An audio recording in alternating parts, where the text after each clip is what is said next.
선생님 안녕하세요. 정책과 돈 얘기를 생활 언어로 풀어드리는 현 기자입니다. 오늘은 이런 장면부터 시작하겠습니다. 전세를 놓은 집주인이 어느 날 갑자기 법원에서 서류를 받습니다. 세입자가 전세금 2억 5천만 원을 제대로 넣었으니 안심하고 있었는데 몇 달 뒤 그 세입자가 전세권을 담보로 따로 돈을 빌렸고 그 빚을 못 갚으면서 전세권에 가압류가 걸린 겁니다. 선생님, 보통 전세 사기라고 하면 세입자가 당하는 것만 떠올리시죠? 그런데 오늘은 반대입니다. 집주인이 세입자 때문에 내 집을 내 마음대로 못 쓰게 되는 구조입니다.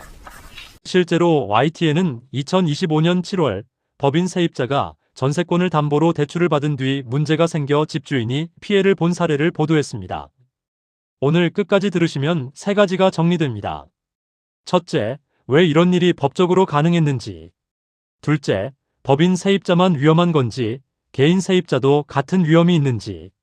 셋째, 지금 전세를 놓고 계신 선생님이 오늘 당장 무엇을 확인해야 이 일을 막을 수 있는지입니다. 먼저 오늘 내용이 내 얘기인지 15초 안에 확정하겠습니다. 전세를 놓고 계신 집주인이라면 오늘 내용이 바로 내 얘기입니다. 특히 세입자가 법인이거나 등기부등본에 전세권이 설정돼 있다면 더더욱 내 얘기입니다. 반대로 단순 월세만 놓고 있거나 전세권 설정이 없는 일반 확정일자 계약이라면 오늘은 참고만 하셔도 됩니다. 하지만 앞으로 전세 계약을 새로 하실 계획이 있다면 끝까지 들으시는 게 안전합니다. 여기까지 한 줄 요약입니다. 오늘은 세입자가 전세금을 못 돌려받는 이야기가 아니라 집주인이 내 집을 스스로 못 움직이게 되는 구조를 막는 이야기입니다. 그럼 먼저 왜 이런 일이 생기느냐를 아주 쉽게 풀겠습니다. 민법 제306조는 전세권자가 전세권을 다른 사람에게 양도하거나 담보로 제공할 수 있다고 정하고 있습니다.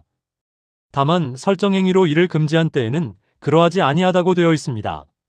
쉽게 말하면 전세권이 설정돼 있고 금지 약정이 없으면 세입자는 그 전세권을 담보로 제공할 수 있다는 뜻입니다. 여기서 끝이 아닙니다. 민법 제371조는 전세권 자체를 저당권의 목적으로 삼을 수 있다고 봅니다. 즉, 집 그 자체가 아니라 세입자가 가진 전세권이라는 권리 자체를 담보로 또 잡을 수 있다는 뜻입니다.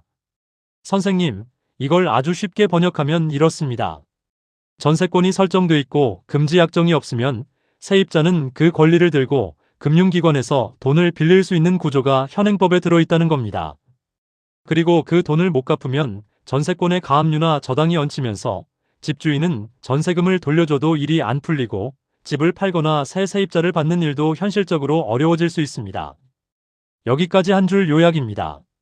전세권이 설정돼 있고 금지 약정이 없으면 세입자는 전세권을 담보로 대출을 받을 수 있고 문제가 생기면 집주인 집이 묶일 수 있습니다. 그럼 이런 일이 법인 세입자에게만 생기느냐를 보겠습니다. 아닙니다. 법인이어서 더 자주 문제될 수는 있지만 전세권이 설정돼 있으면 개인 세입자도 같은 구조를 이용할 수 있습니다. 즉 핵심은 법인이냐 개인이냐보다 전세권이 설정돼 있느냐 그리고 금지 특약이 있느냐입니다. 법인 계약에서 전세권 설정 요구가 상대적으로 많아 주의가 필요한 건 맞지만 진짜 위험의 핵심은 전세권 설정 자체와 금지 특약 부재입니다. 여기까지 한 줄 요약입니다. 법인 계약은 더 조심해야 하지만 진짜 핵심 위험은 전세권 설정과 금지 특약 부재입니다. 이제 선생님이 가장 궁금해하실 질문으로 가겠습니다. 그럼 어떻게 막느냐입니다. 정답은 두 단계입니다. 계약서에 금지 특약을 넣고 가능하면 그 금지 내용을 등기에도 반영하는 겁니다.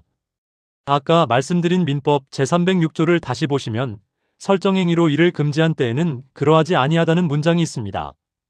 이게 바로 열쇠입니다. 즉 계약서나 전세권 설정 단계에서 전세권을 양도하거나 담보로 제공할 수 없다는 금지 약정을 넣어두면 세입자가 마음대로 담보대출을 못 받게 막는 근거가 생깁니다. 하지만 선생님, 여기서 중요한 보완이 하나 더 있습니다. 계약서에만 써놓고 끝내면 반쪽짜리가 될 수 있습니다.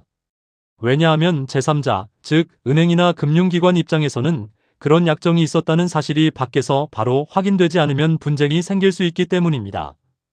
그래서 실무적으로는 그 금지 내용을 전세권 설정 등기에도 기재하는 방식까지 같이 검토하는 게 더 안전합니다.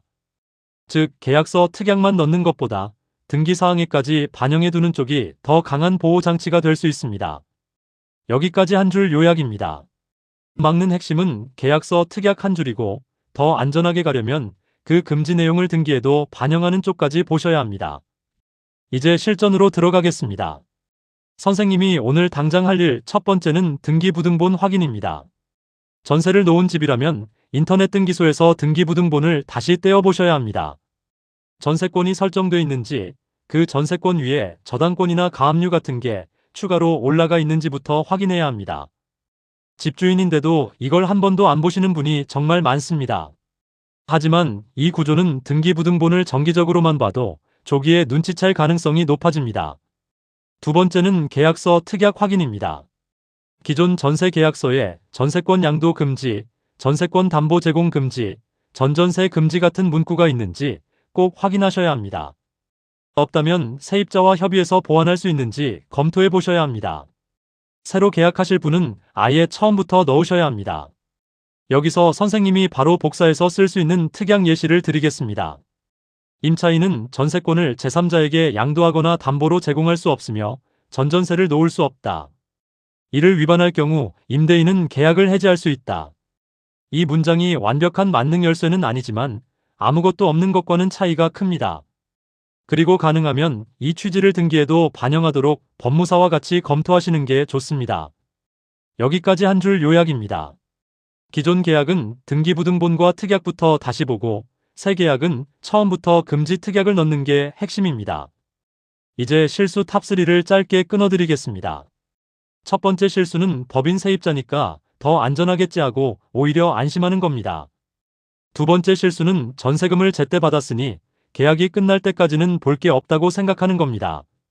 세 번째 실수는 전세권 설정을 해주면서도 담보 제공 금지 특약 없이 도장부터 찍는 겁니다. 이 세 가지가 겹치면 집주인은 정말 뒤늦게 상황을 알게 됩니다. 여기까지 한 줄 요약입니다.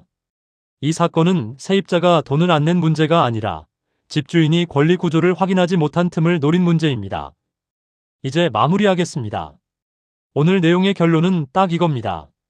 전세권이 등기부에 올라가는 순간 금지 약정이 없으면 세입자는 그 전세권을 담보로 제공할 수 있는 구조가 현행법에 있습니다. 그리고 그 뒤에 빈 문제가 생기면 집주인은 내 집인데도 내 마음대로 처분하기 어려운 상황에 빠질 수 있습니다. 그래서 선생님이 해야 할 일은 세입자를 의심하라가 아니라 전세권 설정 계약을 할 때 법 구조를 알고 특약과 등기를 같이 챙기라는 겁니다. 이제 오늘 할 일 2개만 드리겠습니다. 오늘 할 일 하나는 전세를 놓은 집 등기부등본을 떼어 전세권과 그 위의 가압류, 저당권 여부를 확인하는 겁니다. 오늘 할 일 2는 계약서를 꺼내서 전세권 양도 금지와 담보 제공 금지 특약이 있는지 확인하고 없으면 법무사나 변호사와 보완 가능성을 상담하는 겁니다. 마지막으로 상담 창구에서 바로 통하는 한 문장 질문을 드리겠습니다. 저는 전세를 놓은 집주인인데 제 집에 설정된 전세권이 담보로 제공될 위험을 막고 싶습니다. 현재 등기 상태와 계약서 특약을 기준으로 어떤 보완을 해야 하는지 확인해 주세요. 법률 상담이 필요하면 대한법률구조공단 131을 통해 기본 상담을 받을 수 있습니다. 댓글은 개인정보 없이 이렇게만 남겨주세요. 세입자가 법인인지 개인인지 그리고 전세권 설정이 되어 있는지 정도만 남겨주시면 다음에는 집주인이 특히 먼저 점검해야 할 위험 신호를 더 쉽게 정리해 드리겠습니다. 그리고 다음 영상에서는 오늘 말씀드린 전세권과 확정일자가 어떻게 다른지 집주인과 세입자 입장에서 무엇이 더 위험하고 무엇이 더 안전한지 딱 끊어서 설명해 드리겠습니다. 지금까지 현 기자였습니다.